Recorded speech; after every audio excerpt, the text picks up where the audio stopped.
എല്ലാവർക്കും സ്വാഗതം. ഇന്ന് നമ്മളിവിടെ സംസാരിക്കാൻ പോകുന്നത് തെർമോസ്റ്റാറ്റ് വാൽവിനെ കുറിച്ചിട്ടാണ്. ലിക്വിഡ് ഉപയോഗിച്ച് എൻജിന് തണുപ്പിക്കുന്ന എല്ലാ വാഹനങ്ങളിലും ഇത്തരത്തിലുള്ള ഒരു തെർമോസ്റ്റാറ്റ് വാൽവ് കണ്ടുവരുന്നുണ്ട്. തെർമോസ്റ്റാറ്റ് എന്ന വാക്കിൻ്റെ അർത്ഥം ടെമ്പറേച്ചർ മെയിൻറ്റെയിൻ ചെയ്യുക എന്നുള്ളതാണ്. ടെമ്പറേച്ചർ എന്തിന് മെയിൻറ്റെയിൻ ചെയ്യണം എന്നുള്ള കാര്യം നമുക്കൊന്ന് അന്വേഷിക്കാം. എല്ലാ മെഷീനുകൾക്കും ഒരു ടെമ്പറേച്ചറുണ്ട്. ആ ടെമ്പറേച്ചറിലാണ് ആ മെഷീൻ്റെ മാക്സിമം പെർഫോമൻസ് നമുക്ക് ലഭിക്കുക. പെട്രോൾ എഞ്ചിൻ്റെ മാക്സിമം പെർഫോമൻസ് ഔട്ട്പുട്ട് ലഭിക്കുന്നത് 95 ഡിഗ്രി സെൽഷ്യസ് ടു 105 ഡിഗ്രി സെൽഷ്യസിൻ്റെ ആ റേഞ്ചിലാണ്. 95 ഡിഗ്രി മുതൽ 105 ഡിഗ്രി ടെമ്പറേച്ചറിൻ്റെ അകത്താണ് പെട്രോൾ എഞ്ചിൻ മാക്സിമം പെർഫോമൻസ് ചെയ്യുന്നത്. മാക്സിമം ഫ്യൂവൽ മുഴുവനായി കത്തുന്നതും അതേപോലെ മാക്സിമം അതിൽ നിന്ന് ഔട്ട്പുട്ട് ലഭിക്കുന്നതും ആ ഒരു ടെമ്പറേച്ചറിലാണ്. പുതുതായി വരുന്ന വാഹനങ്ങളിൽ ഇലക്ട്രിക് തെർമോസ്റ്റാറ്റ് വരുന്നുണ്ട്. അതേപോലെ തെർമോസ്റ്റാറ്റിൻ്റെ തൊട്ടടുത്ത് തന്നെ സെൻസർ വരുന്നുണ്ട്. തെർമോസ്റ്റാറ്റ് ഇല്ലാത്ത വാഹനം അതിൻ്റെ എൻജിൻ്റെ വർക്കിംഗ് ടെമ്പറേച്ചറിലേക്ക് ആ ഒരു എൻജിൻ എത്തൂല. അതുമൂലം ആ എൻജിന് പവർ ലോസ്, സ്മോക്ക്, അതേപോലെ സ്മോക്ക് ടെസ്റ്റ് ചെയ്യുമ്പോൾ ടെസ്റ്റ് പാസ്സാവില്ല. ചില വാഹനങ്ങളിൽ തെർമോസ്റ്റാറ്റ് ഇല്ലെങ്കിൽ വാഹനം ഓവർ ഹീറ്റ് ആവും. അതൊരു 5 കിലോമീറ്ററോ ഒരു 10 കിലോമീറ്റർ ഓടി കഴിഞ്ഞാൽ ഈ വാഹനം ഓവർ ഹീറ്റ് ആവും. ഐഡിൽ ഓവർ ഹീറ്റ് ആവില്ല. തെർമോസ്റ്റാറ്റ് വാൽവ് വർക്കാവുന്നില്ലെങ്കിൽ വാഹനം ഓവർ ഹീറ്റ് ആവും. അതേപോലെ ഹോസൊക്കെ പൊട്ടിപ്പോവാനും എൻജിൻ ഡാമേജ് ആവാനും കാരണമാകും. നമുക്കൊരു തെർമോസ്റ്റാറ്റ് വാൽവ് നോക്കാം. ഇവിടെ ഈ കാണുന്നതാണ് തെർമോസ്റ്റാറ്റ് വാൽവ്. ഈ തെർമോസ്റ്റാറ്റ് വാൽവിൻ്റെ ഈ സ്പ്രിങ്ങിൻ്റെ മിഡിലുള്ള ആ ഒരു മെറ്റൽ കേസിൻ്റെ അകത്ത് ഒരു വാക്സ് പോലത്തെ ഒരു കെമിക്കലുണ്ട്. ഈ ഒരു കെമിക്കലാണ് ഈ ഒരു 95 ഡിഗ്രിക്ക് ആകുന്ന സമയത്ത് അത് മൂവ് ചെയ്യും. അതും ആ കെമിക്കലുമായിട്ട് ബന്ധപ്പെട്ടിട്ടുള്ള ഡിവൈസ് മൂവ് ആവുകയും അങ്ങനെ ആ ഒരു വാൽവ് ഓപ്പൺ ആവുകയും ചെയ്യുന്നത്. ഈ ഭാഗത്താണ് വാൽവ് വരുന്നത്. ഈ ഒരു വാൽവ് ബാക്കോട്ടേക്ക് തള്ളുകയും അത് ഓട്ടോമാറ്റിക്കലി ഓപ്പൺ ആവും. ടെമ്പറേച്ചർ അച്ചീവ് ആവുന്ന സമയത്ത് ആ ഒരു വാൽവ് ഏരിയ പിന്നോട്ട് മൂവ് ചെയ്തിട്ട് കൂളൻറ്റിനെ റേഡിയേറ്ററിലേക്ക് ഫ്ലോ ചെയ്യാൻ അനുവദിക്കും.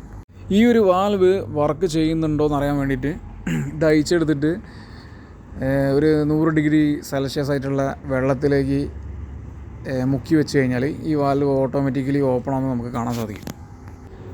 പെട്രോൾ വാഹനങ്ങളിലും ഡീസൽ വാഹനങ്ങളിലും ഈ ഒരു തെർമോസ്റ്റാറ്റിൻ്റെ ഓപ്പണിംഗ് ടെമ്പറേച്ചർ ഡിഫറൻ്റാണ്. അത് സ്കാൻ ടൂൾ ഉപയോഗിച്ചിട്ട് നമുക്ക് ചെക്ക് ചെയ്യാൻ പറ്റും. തെർമോസ്റ്റാറ്റ് വാൽവ് ഓപ്പൺ ആയോന്ന് നമുക്ക് റേഡിയേറ്ററിൻ്റെ ടോപ്പ് ഹോസ് ടച്ച് ചെയ്യുന്നത് മൂലം നമുക്ക് ഫീലാവും. നല്ല ഹോട്ടായിരിക്കും ഈ ഒരു വാൽവ് ഓപ്പൺ ആയി കഴിഞ്ഞാൽ.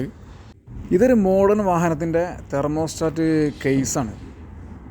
ഈ കേസിൻ്റെ അകത്താണ് തെർമോസ്റ്റാറ്റ് വാൽവ് വരുന്നത്. അപ്പോൾ തെർമോസ്റ്റാറ്റ് വാൽവ് മാറണമെങ്കിൽ ഈ കേസ് ഒന്നായിട്ട് മാറണം.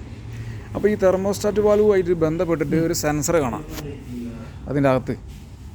അതാണ് 2 കേബിൾ ഇവിടെ വരുന്നതാണ്. ഇലക്ട്രിക് കണക്ഷനാണ്. ഈ ഒരു സെൻസർ വരുന്നത് എൻജിനുള്ള കൂളൻ്റ് തെർമോസ്റ്റാറ്റ് വാൽവ് വഴി റേഡിയേറ്ററിലേക്ക് പോകുന്ന ഒരു സർക്യൂട്ടിലാണ് ഇവർ ഈ സെൻസർ കൊടുത്തത്. എന്ന് വെച്ചാൽ തെർമോസ്റ്റാറ്റ് ഓപ്പൺ ചെയ്യുന്ന ആ ഒരു ഏരിയ തന്നെയാണ് ഈ സെൻസർ ഉള്ളത്.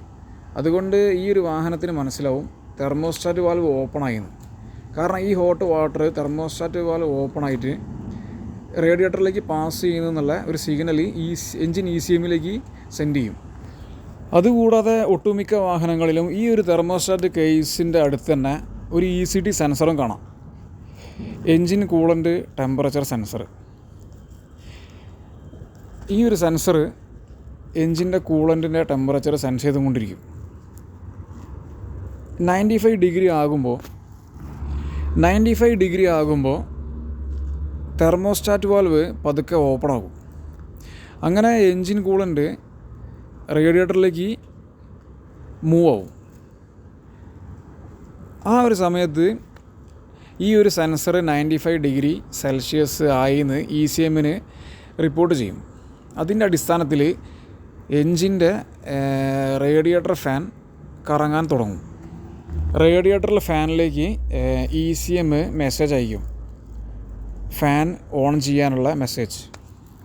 അങ്ങനെ ഈ ചൂടുള്ള കൂളൻ്റ് റേഡിയേറ്ററിൽ വന്ന് നിറയാൻ തുടങ്ങുന്ന സമയത്ത് തന്നെ റേഡിയേറ്ററിൻ്റെ ഫാനും ഹൈ സ്പീഡ് തിരിയുന്നുണ്ടാവും. ആ ഒരു സമയത്ത് തന്നെ റേഡിയേറ്ററിൽ മുന്നേ ഉണ്ടായിരുന്ന തണുത്ത കൂളൻ്റ് റേഡിയേറ്ററിൻ്റെ ലോവർ ഹോസ് വഴി എൻജിൻ്റെ അകത്തേക്ക് കയറിയിട്ടുണ്ടാവും. അങ്ങനെ ഈ തണുത്ത കൂളൻ്റ് എൻജിൻ്റെ അകം മുഴുവൻ തണുപ്പിക്കും. അതിനുശേഷം ആ ഒരു കൂളൻ്റ് ഈ ഒരു തെർമോസ്റ്റാറ്റിലേക്ക് എത്തിപ്പെടും. ആ ഒരു സമയത്ത് തെർമോസ്റ്റാറ്റ് വാൽവ് തണുത്ത് ഈ ഒരു വാൽവിനെ ക്ലോസ് ചെയ്യും. തെർമോസ്റ്റാറ്റ് ഇവിടെ നമുക്ക് ഒരു ഹെവി ആയിട്ടുള്ള V12 എൻജിൻ കാണാം. ഈ എൻജിൻ്റെ സെൻട്രലായിട്ട് തെർമോസ്റ്റാറ്റ് വാൽവിൻ്റെ ഹൗസിങ് കാണാം. ഈ കാണുന്നതാണ് തെർമോസ്റ്റാറ്റ് വാൽവ് ഹൗസിങ്. ഇത് ഒരു സാധാരണ തെർമോസ്റ്റാറ്റിൽ നിന്നിട്ടും കുറച്ചും കൂടി ഡയമീറ്റർ കൂടുതലാണ് ഈ ഒരു തെർമോസ്റ്റാറ്റിന്. കാരണം അതൊരു V12 എൻജിൻ ആയതിനെ കൊണ്ട് ഇതിൽ കൂളൻ്റിൻ്റെ കപ്പാസിറ്റി വളരെ കൂടുതലാണ്. ഈ ഒരു തെർമോസ്റ്റാറ്റ് കേസിൻ്റെ ലെഫ്റ്റ് സൈഡിലേക്ക് പോകുന്ന ഹോസ്, ആ ലെഫ്റ്റ് സൈഡിലേക്ക് പോകുന്ന ഹോസ് റേഡിയേറ്ററിൻ്റെ ടോപ്പ് ഹോസാണ്. തെർമോസ്റ്റാറ്റ് വാൽവ് ഓപ്പൺ ചെയ്താൽ മാത്രമേ ആ ഹോസിലൂടെ ചൂടായിട്ടുള്ള കൂളൻ്റ് റേഡിയേറ്ററിലേക്ക് പ്രവേശിക്കും. വലതുഭാഗത്ത് കാണുന്ന ഡയമീറ്റർ കൂടിയിട്ടുള്ള ഹോസ്, ആ ഒരു ഹോസ് വാട്ടർ പമ്പിലേക്ക് പോകുന്ന ഹോസാണ്. അത് ബൈപ്പാസ് ഹോസാണ്. അപ്പോൾ തെർമോസ്റ്റാറ്റ് വാൽവ് ഓപ്പൺ ആയില്ലെങ്കിൽ ആ ഒരു കൂളൻ്റ് എൻജിൻ്റെ അകത്ത് സർക്കുലേഷൻ ചെയ്യാൻ വേണ്ടിയിട്ടുള്ള ഒരു ഹോസാണ് ആ വലതുഭാഗത്ത് കാണുന്ന ഹോസ്. ഈ കാണുന്ന ഹോസ് വാട്ടർ പമ്പിലേക്ക് കണക്റ്റ് ആവുന്ന ഒരു ഹോസാണ്. അപ്പോൾ എൻജിൻ്റെ റേഡിയേറ്ററിലേക്ക് കൂളൻ്റ് പാസ്സായിട്ടില്ലെങ്കിൽ എൻജിൻ്റെ ഹെഡിൽ നിന്ന് ബ്ലോക്കിലേക്ക് വാട്ടർ പമ്പിലേക്കും ആ ഹോസ് കണക്റ്റ് ആവും. ഇവിടെ ഈ തെർമോസ്റ്റാറ്റ് കേസിൻ്റെ സൈഡിൽ കാണുന്ന ഈ ചെറിയ ഹോസ് അത് പ്രഷറിനെ റിലീസ് ചെയ്യാനുള്ള ഹോസാണ്. ഈ തെർമോസ്റ്റാറ്റ് ഹൗസിങ് ഏരിയയിൽ ക്രിയേറ്റ് ആവുന്ന പ്രഷറിനെ റിലീസ് ചെയ്യാനുള്ള, ഇത് ബ്ലീഡ് ചെയ്യാനുള്ള ചെറിയൊരു ബോൾട്ടാണ്. അപ്പോൾ നമ്മൾ കൂളൻ്റ് ഫില്ല് ചെയ്യുന്ന സമയത്ത് ഈ സിസ്റ്റത്തിലുള്ള എയറിനെ റിലീസ് ചെയ്യാൻ വേണ്ടിയിട്ടുള്ള ഒരു ചെറിയ ബോൾട്ടാണത്. അതൊരു ചെറിയ ബോൾട്ട്, ഒരു ബ്ലീഡർ സ്ക്രൂ എന്ന് പറയുകയാണെന്ന് വെച്ചാൽ കൂളിംഗ് സിസ്റ്റം ബ്ലീഡ് ചെയ്യാനുള്ള സ്ക്രൂ ആണ്. കൂളൻ്റ് ഫില്ല് ചെയ്യുന്ന സമയത്ത് കൂളിംഗ് സിസ്റ്റത്തിലുള്ള എയറിനെ റിലീസ് ചെയ്യാൻ വേണ്ടിയിട്ട് നമ്മളത് റിമൂവ് ചെയ്യും.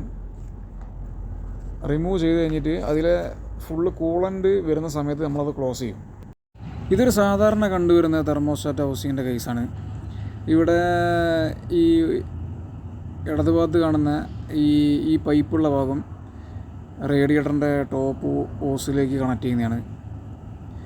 അതുപോലെ തെർമോസ്റ്റാറ്റുള്ള ഭാഗം എൻജിൻ ബ്ലോക്കിൽ ഫിറ്റ് ചെയ്യുന്നതാണ്. എൻജിനിലെ ഒരു പ്രധാനപ്പെട്ട ഘടകമാണ് തെർമോസ്റ്റാറ്റ് വാൽവ്.